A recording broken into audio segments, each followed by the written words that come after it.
Assalamualaikum warahmatullahi wabarakatuh. Kita berjumpa lagi dalam siri penjelasan saya ke atas buku Panduan Akidah dan Ibadah Ketika Sakit. Kita sekarang masuk muka surat 120, masuk dalam bab hukum menggunakan tangkal. Jadi tuan-tuan dan puan-puan, tangkal ini sesuatu yang agak masyhur bagi sebahagian masyarakat kita. Dan ayuh kita bincang tentang hukum menggunakannya. Meskipun saya bincang dalam buku yang berkaitan dengan penyakit, tetapi hadis-hadis yang berkaitan tangkal ini boleh kita aplikasi, boleh kita guna pakai. Baik tangkal itu untuk merawat penyakit, tangkal itu untuk mencegah penyakit, atau tangkal itu nak digunakan untuk sesuatu tujuan lain, seperti menahan ataupun mendinding diri daripada sihir, mendinding diri daripada sesuatu bahaya, untuk sesuatu good luck, good luck charm orang katakan, good luck punya tangkal nasib baik, supaya nasib dia sentiasa baik saja. Maka atas tujuan-tujuan ini, apakah hukum menggunakan tangkal? Dan kemudian kita akan bincang juga, ada beza tak tangkal itu dijampi dengan ayat-ayat Quran atau tak ada beza? Okey, baik, kita sekarang di muka surat 120 dan 121, dan saya ingin bacakan beberapa hadis yang ada dalam bab tangkal ini, ya. Baik, hadis yang pertama daripada buku saya ini, okey, daripada Isa bin Abdul Rahman, beliau berkata, dakhalna ala Abdullah ibni Uqaim wa huwa maridun na'uduhu faqila lahu. Kami datang ziarah, kami datang menziarahi Abdullah bin Uqaim yang saat itu sedang sakit. Faqila lahu, lalu dikatakan kepadanya, lau ta'allaqta syai'an, seandainya ataupun apakah kamu tidak mahu menggantungkan sesuatu, maknanya gantung tangkal lah tu. Faqala, lalu dia menjawab, sedang sakit ni, tapi dia jawab juga, ata'allaqu syai'a, aku menggantungkan sesuatu.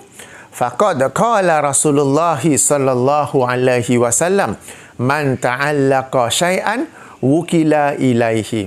Demi sesungguhnya Rasulullah sallallahu alaihi wasallam telah bersabda, sesiapa yang menggantungkan sesuatu, yang ini menggantungkan tangkal.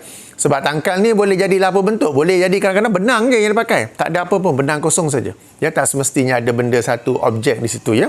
Sesiapa yang menggantungkan sesuatu, maka Allah akan menyerahkan urusannya kepada apa yang digantung tu. Allah tak nak ada kaitan dengan dia lagi. Allah akan serahkan urusan dia tu, baik kerana penyakit ke, dalam kes ini dia sedang sakit. Lalu sahabat tanya, tak nak gantung satu tangkal ke? Sebagai salah satu ikhtiar. Orang kita biasa kata apa? Ikhtiar kan? Ikhtiar untuk menyerap penyakit tu.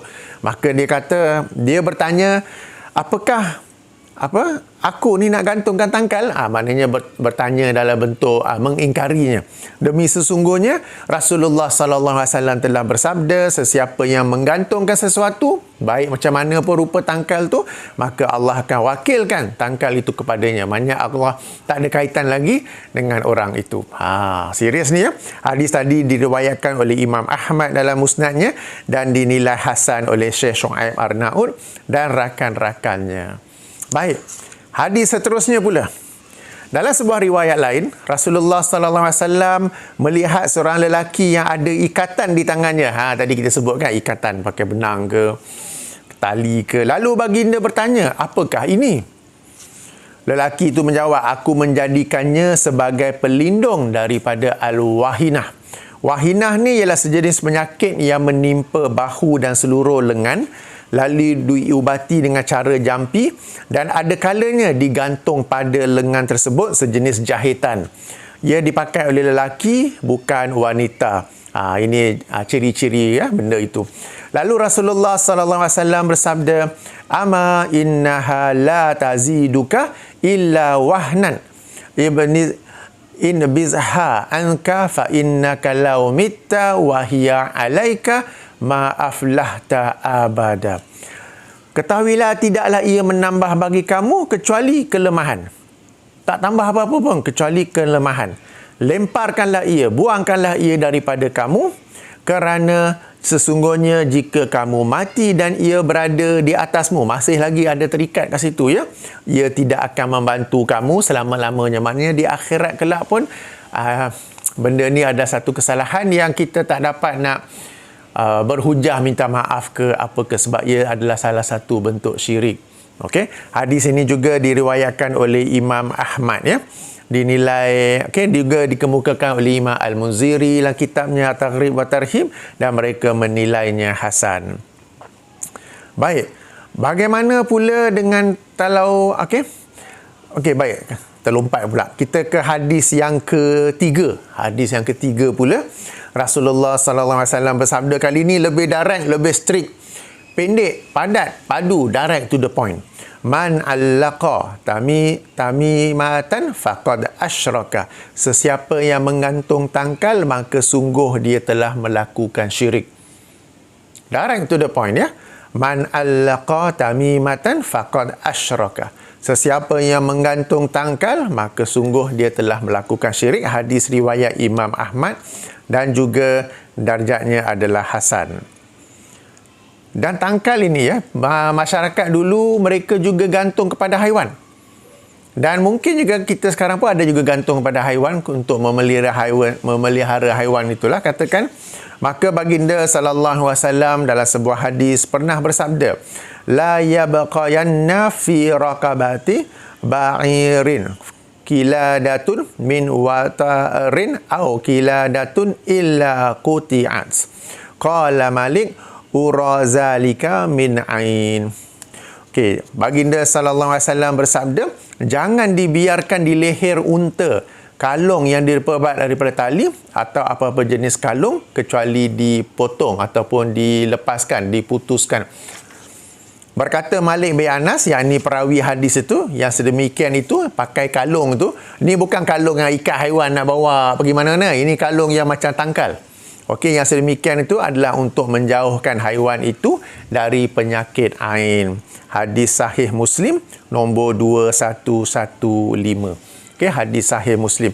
Jadi tuan-tuan, berdasarkan beberapa hadis ini, kita dapat tangkap, kita dapat faham apakah hukum menggantungkan tangkal, baik kerana penyakit, baik kerana melindungi diri sendiri, baik nak melindungi haiwan ternakan, ia adalah sesuatu yang dilarang dan ia adalah syirik. Dalam hadis pertama, kita gantung tu, Allah serah urusan kita pada tangkal tu, Allah tak akan membantu kita lagi.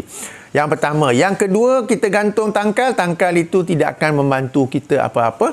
Dan kalau kita mati masih dengan tangkal itu, tidak bertaubat daripadanya, ia akan memberi padah kepada kita sehinggalah ke hari akhirat. Sebab itulah dikatakan ia tidak akan membantu kamu selama-lamanya. Hadis ketiga, straight, direct to the point. Sesiapa menggantung tangkal, maka sungguh dia telah melakukan syirik. Dan baginda sallallahu alaihi wasallam juga berpesan kepada tangkal atau kalung yang dikenakan pada haiwan.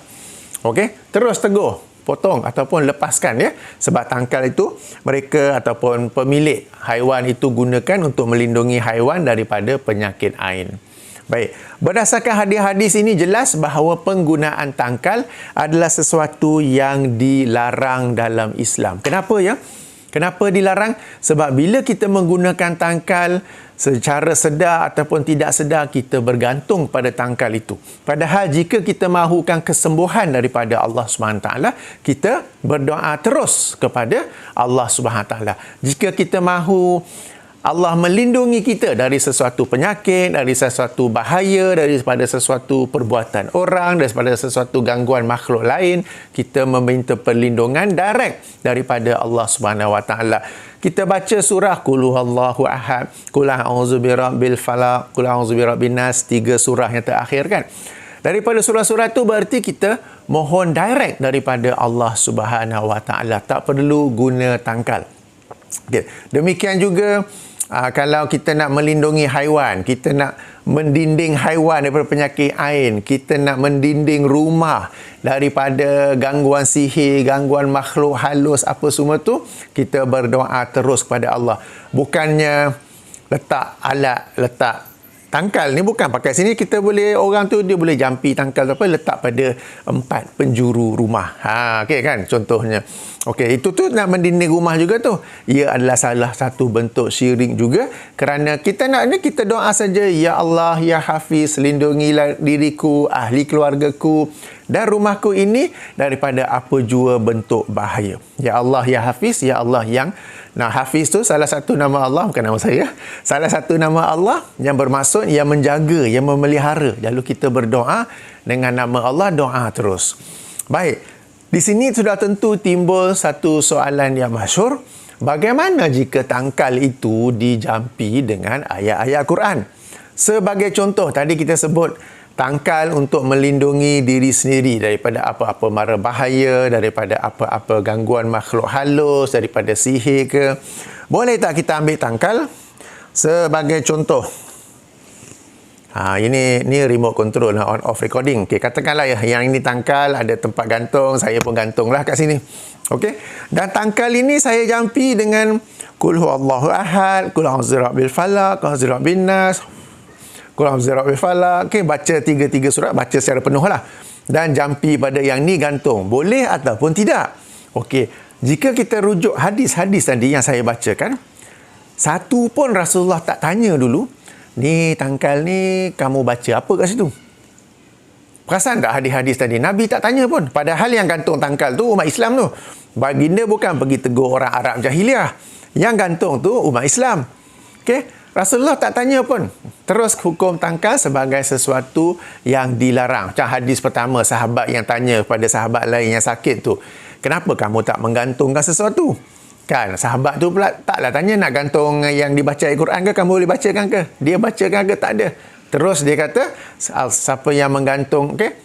Terus dia bacakan hadis Nabi SAW, sesiapa yang menggantungkan tu sesuatu, maka Allah menyerahkan urusannya kepada apa yang digantung itu. Tak kisah baca ayat Quran ataupun tidak. Sama juga orang yang gantung benang. Kerana al-wahinah tu kan, Rasulullah bersabda, tidaklah ia membantu kamu kecuali melemahkan kamu, dan tidaklah kamu mati melainkan ia masih ada, melainkan ia tidak akan membantu kamu selama-lamanya sehingga hari akhirat. Rasulullah tak tanya dulu, kejap, yang ini kau jampi dengan apa ya?